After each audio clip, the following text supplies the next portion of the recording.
Hello, everyone. My name is Alexis Keir. I live in London now, but I'm of Vincentian heritage.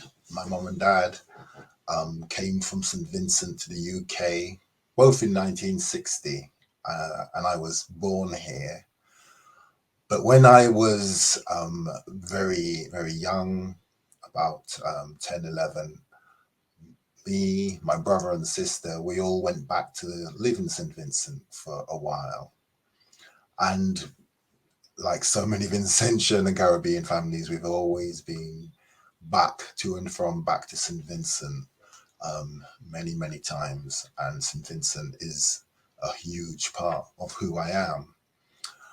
And this week, or the week just gone, I've just had a book published, Winwood Family, oops, um, which explores the lives of people who have come from St. Vincent to the UK over generations. And I was inspired to write this story or these stories, not just by the journeys of my own mother and father, but by finding out about the story of a small Vincentian boy, George Alexander Grattan, who was brought over from St. Vincent to England in the early 1800s, and then finding out about other Vincentians like the nurse Annie Catherine Brewster or George Bertie Robinson, who was a footman in Yorkshire in the late 1800s and early 1900s. And I tried to bring these stories together. And I've also, as I said, mixed them not just with the journeys made by my own mother and father, but also my own journey in terms of going back to St. Vincent after having spent time there as a child. So I'm going to read to you a little passage from Winwood Family. This is from one of the first pieces that I actually had shared, or actually had published, and it was published in the Caribbean Writer in 2021. And I'm going to read you a short extract from that piece, which was called, or is called rather, My Girlfriend Cuts My Hair. All this came back to me, but I could not remember who had cut my hair back then. But now it was my girlfriend, her hair damp with sweat after ironing clothes outside in the sunshine. This was something new in village life, but nobody said a word or minded. She sorted and cleaned and rearranged a cupboard in a way that somehow brought my father to tears of gratitude, knowing that my mother would have been so pleased too.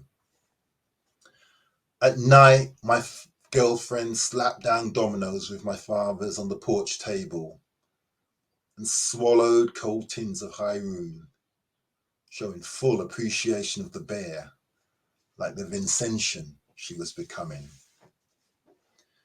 We went on a family trip out of the village, an expedition party squeezed into two cars, and my cousin braided my girlfriend's hair on the rainforest slopes of the Emerald volcano. As she combed and plaited, my cousin shyly confessed that she had never before weaved a white woman's hair. Not many white Europeans ever venture to this part of the island unless they had family here, which was shown by the school children waving excitedly to the English lady they saw staying at my parents' house. My girlfriend, like my mother, always waved back. My girlfriend cut my hair in the heat of the Caribbean sun while my father sat in his usual plastic chair, walking stick hanging on the handle of the open kitchen door and his lunchtime beer on the table.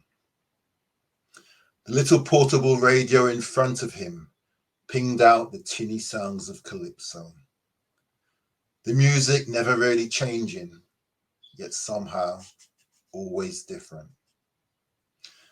A set of shiny new darts always also lay there, brought over by me to justify my father's eagerness to pierce the weather-beaten board hanging in the corner, its staples and dividers corroded by sea moss, as they called it on this windward coast. He wanted to be simply the best again, the sobriquet given to him over years of smoky Luton match nights and now stitched into the red baseball cap he wore about the house. He had loved telling the friendly younger regulars in the Irish pub how he used to rule the roost and Ocky there before they were even born. He bragged how once he and his brother Erdrin had gone to a pub in the town that was new to them. Their presence had been noted but tolerated until my father chalked his name up on the list of challengers for the dartboard, and taking on the regulars, he had proceeded to beat them all soundly, one by one. However, the locals did not take kindly to these black men pricking their pride and prestige, and made it threateningly clear to the two brothers that their continued presence was not welcome. My dad and Erdrin had to make a hasty exit, still grinning though at my father's triumph. In reality, my father's passion for the game could not be held up by his unreliable legs now, and it was only me who gave his arrows some exercise. Swarms of hungry sandflies hovered above Jerry, one of my parents' two dogs, dozing on the concrete floor of the porch in the shade. Tiger, the other, slept under a chair, quietly ecstatic that my father, even if alone, was here to spoil them with leftovers and treats in a most unvincentian style. The dogs, in their ways, were English now too. The night before, I had argued with my father on the porch while rain swirled in the wind, and our raised voices were only just cloaked by the TV perched on the concrete outside the bar next door for those who had none. Night creatures were drawn in by the lights, and the pale gecko which lived under the base of a lamp attached to the wall peered out intermittently and waited patiently as moths fluttered nearby. Our dispute was about who my father would allow to support and cook for him now that my mother was not there to.